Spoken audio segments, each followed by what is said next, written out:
Hello everyone, myself Arshad Bansal. Today I am presenting Code Division Multiple Access, that is CDMA. Code Division Multiple Access System is very different from the time and frequency multiplexing. As we know, in time division multiplexing, the whole bandwidth is allocated to the user for a short period of time. And in frequency division multiplexing, a part of frequency is allocated to each user for the entire duration. But in CDMA, a user has access to the whole bandwidth for the entire duration. The basic principle behind CDMA is that different CDMA codes are used to distinguish among the different users sharing the same channel.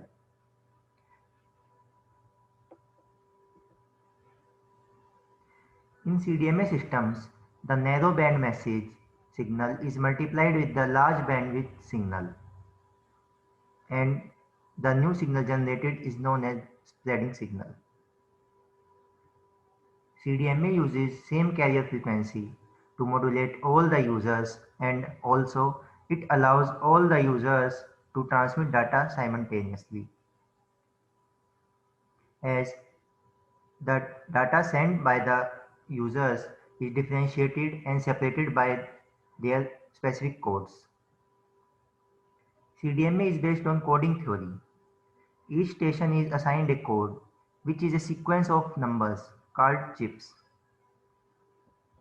Each user or station has his own code word which is orthogonal to all other code words. So let us discuss what is orthogonality. Orthogonal sequences have the following properties. The first one is each sequence is made of n elements, where n is the number of stations. Suppose 4 stations are communicating with each other. Then the sequence or the code is made of 4 elements. Second is if we multiply a sequence by a number, every element in the sequence is multiplied by that element. This is called multiplication of a sequence by a scalar. For example, this is the sequence and it is multiplied by 2. Then each element of the sequence is multiplied by 2, as shown in this example. Third is if we multiply two equal sequences, element by element, that is this element is multiplied by this element, and the second element of the sequence is multiplied by the second element of the sequence, and so on. And then after adding the results, we get n, where n is the number of elements in each sequence. This is called the inner product of two equal sequences.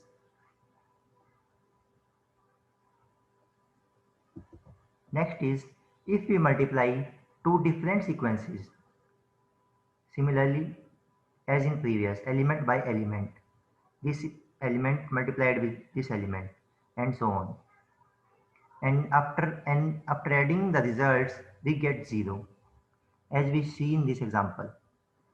Multiply this element is multiplied by this element, we got +1. Then this by this, we got +1 again. -1 into +1 is -1. -1 into +1 is -1. And after adding all these, we got 0. This is called the inner product of two different sequences.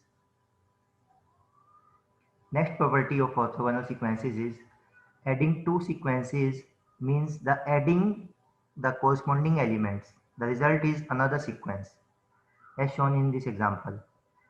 This is the one sequence and this is another, and to add these two sequences we add the corresponding element, this with this element and this element is with this element, and so on. And the resultant will be this +1 +2 +2, and -1 +1 is 0, and again -1 +1 is 0.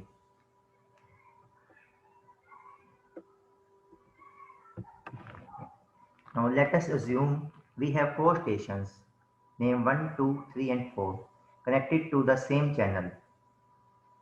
The data from station 1 is denoted by D1, and the data from station 2 are denoted by D2 and so on. The code assigned to the first station is C1 and the code assigned to the second station is C2 and so on. We assume that the assigned codes have two properties. First one is if we multiply each code by another, we get 0.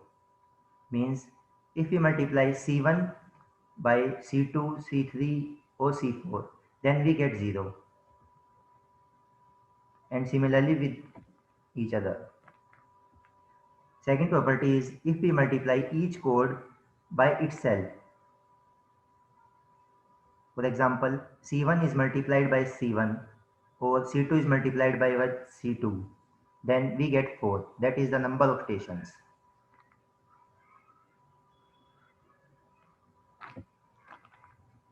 Any station that wants to receive data from one of the other three, it multiplies the data received on the channel by the code of the sender. For example, suppose station 1 and 2 are talking to each other and station 2 wants to hear what station 1 is saying. Then it multiplies the data on the channel by C1, which is the code for station 1. Because C1 into C1 is 4, as we discussed in the previous property, here if we multiply each code by itself, then we got 4.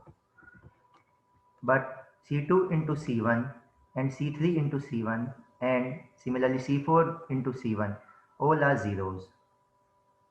Then station 2 divides the result which is received by C1 into C1, that is 4, or multiply with data. Divide the result by 4 to get the data from the station 1.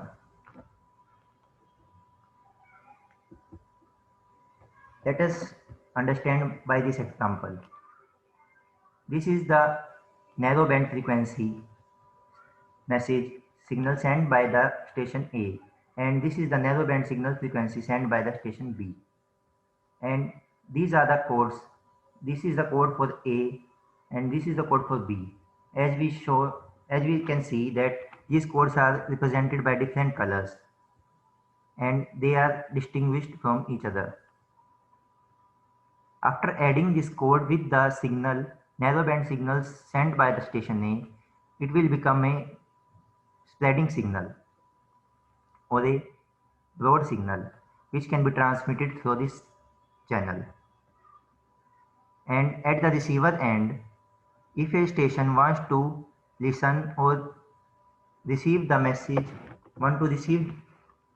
sent by the stations, then it will again add this code as we discussed in the example previously.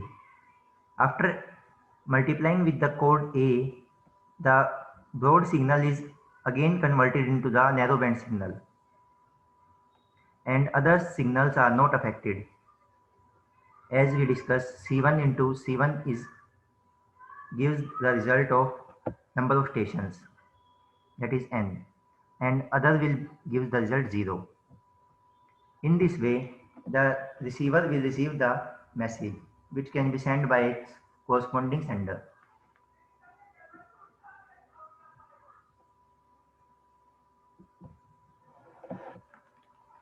Thank you for watching.